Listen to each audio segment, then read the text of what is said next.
विचित्र कथा है देवघर की, जरा सुनिएगा। शायद बाबा वैद्यनाथ की कथा आपने सुनी कि नहीं सुनी हमको नहीं मालूम, पर आज अगर मौका मिला है तो इस कथा को जरूर सुनो। क्या रिश्ता था मां कौशल्या जी ने सुकौशल जी और अमृत प्रभा जी, कौशल्या जी के पिताजी और माता जी ने कौशल्या जी को शंकर की आराधना करना सिखाया था।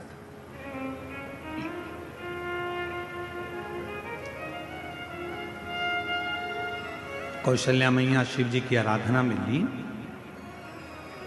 कहते हैं आनंद रामायण वर्णन करती है कि कौशल्या मैया 1 मिनट भी शंकर की भक्ति के बिना रह नहीं पाती थी। भाव की इतनी शुद्धता थी मां कौशल्या जी की। फिर वही बात आ गई, रावण ताव से शिव जी को भजता था और कौशल्या जी भगवान शंकर को भाव से भजती थी। भाव से भजती, भाव से भजती। एक दिन रावण ने सभा बुलाई, सारे ग्रहों को बुला लिया, सारे देवताओं को बुला लिया।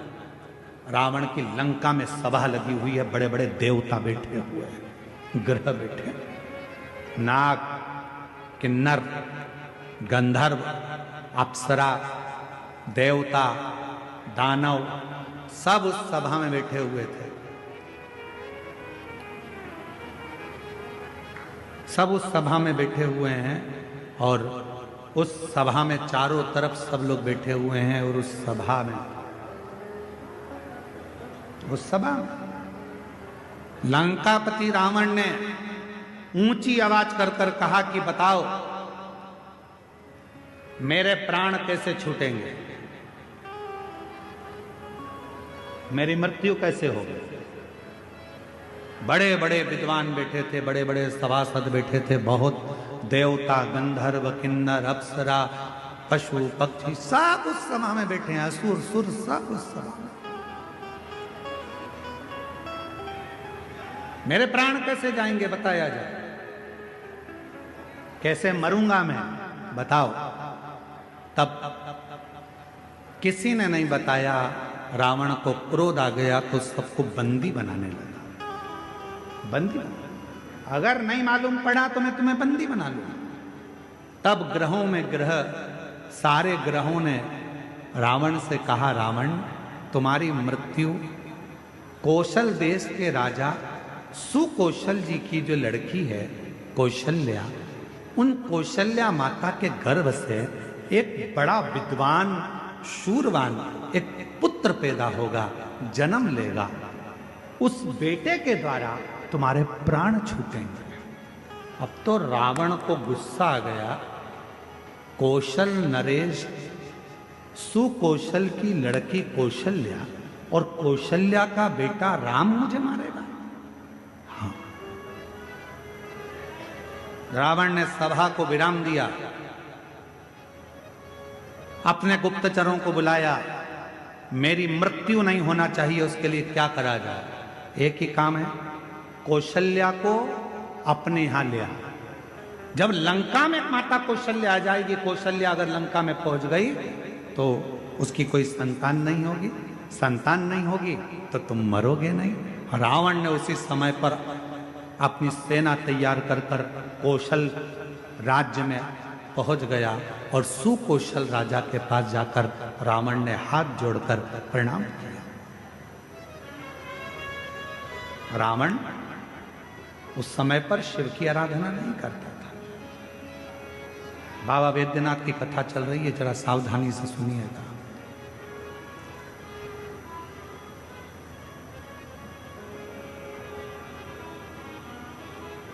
रावण उस समय शिव की आराधना नहीं करता था। सुकौशल जी ने देखा कि लंका का राजा रावण आया है, बड़ा प्रबल वीर, लंकेश आइए। कैसे आना हुआ? सुकौशल जी ने जब पूछा तो रावण ने कहा कि हमको आपकी बेटी कौशल्या चाहिए। आप अपनी पुत्री कौशल्या को लंका ले जाने की आदेश दे।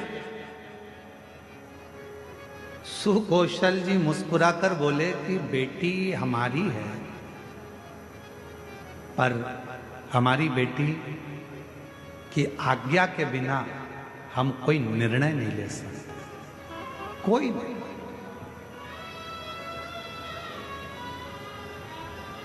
मेरी बेटी की आज्ञा के बिना मैं कोई निर्णय नहीं ले सकता।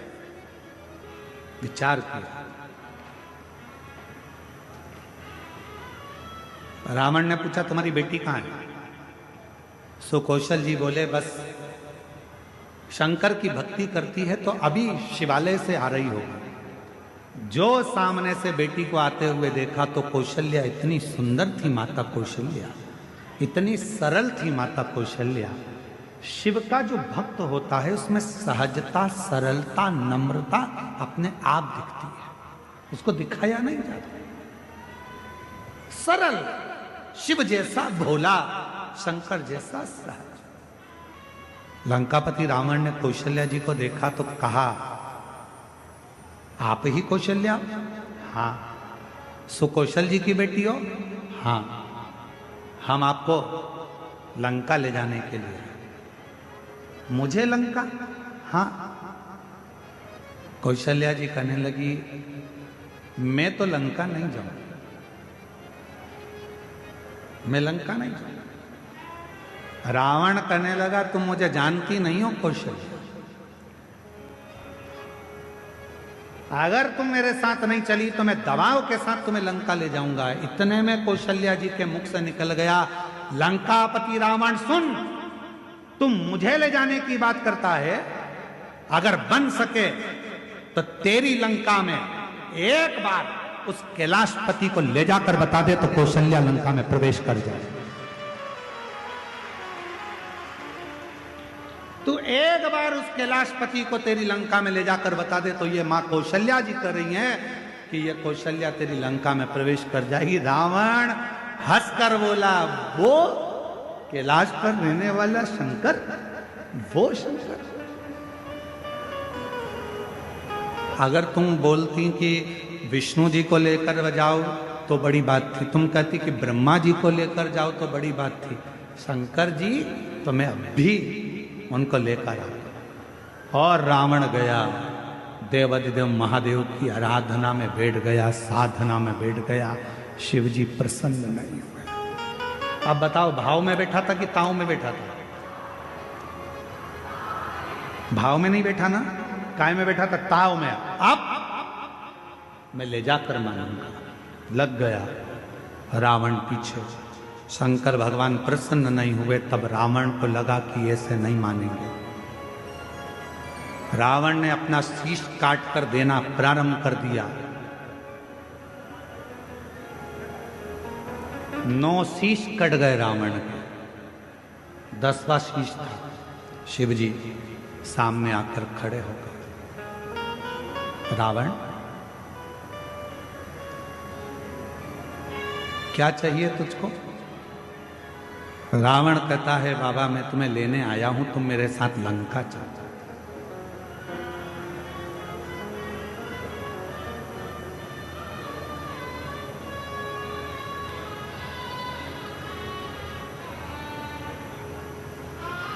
शिव जी कहने लगे ऐसे तो मैं लंका जा नहीं सकता,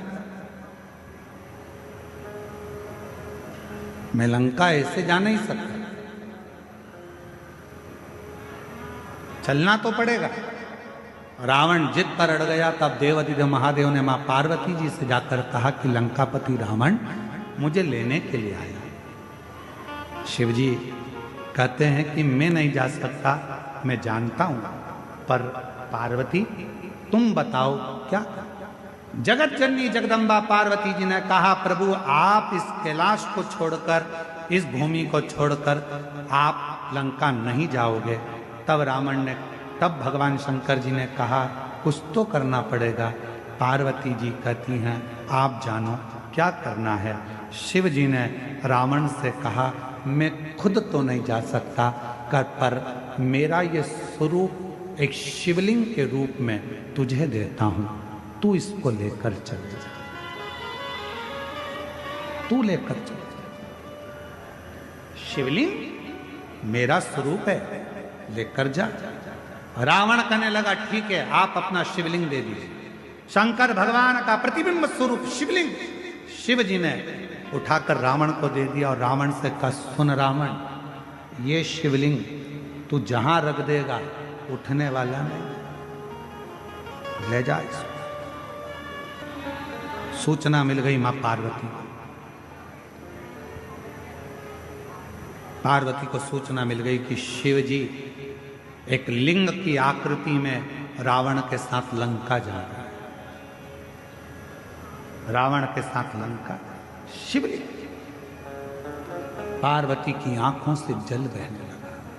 शिवजी ने पूछा, पार्वती तू रो रही है, तेरी आंखों में जल भरा है?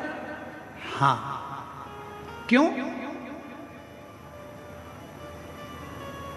जो मेरे हृदय में विराजमान था वो आज शिवलिंग की आकृति धारण कर कर लंका जा रहा है। ये शिवलिंग तो मेरा दिल है, मेरे हृदय में शिवलिंग है, और तुम उसको लंका भेज रहे हो।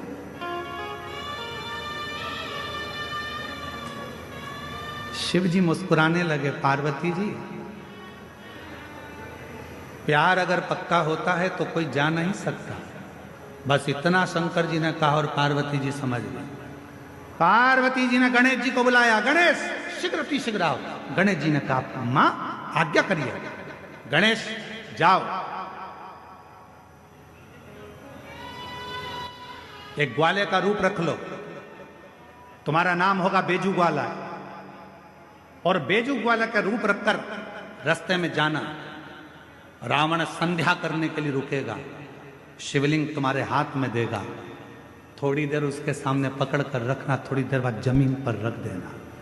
और सुनो गणेश, इस शिवलिंग को मैं बताऊंगी वहां रखना। जी मां, आज्ञा आपकी। रावण संध्या करने के लिए रुका, सोचा कि इस शिवलिंग को कहां रखूं। गणेश जी ग्वाले का रूप रखकर डंडा हाथ में लेकर घूमते फेटा बांध कर आ गए। ओ महाराज क्या बात है? महाराज कहने लगे, मुझे संध्या करना है, ले ये शिवलिंग को पकड़ ले, जमीन पर मत रखना। ठीक है, मैं अब भी आया हूं संध्या कर कर।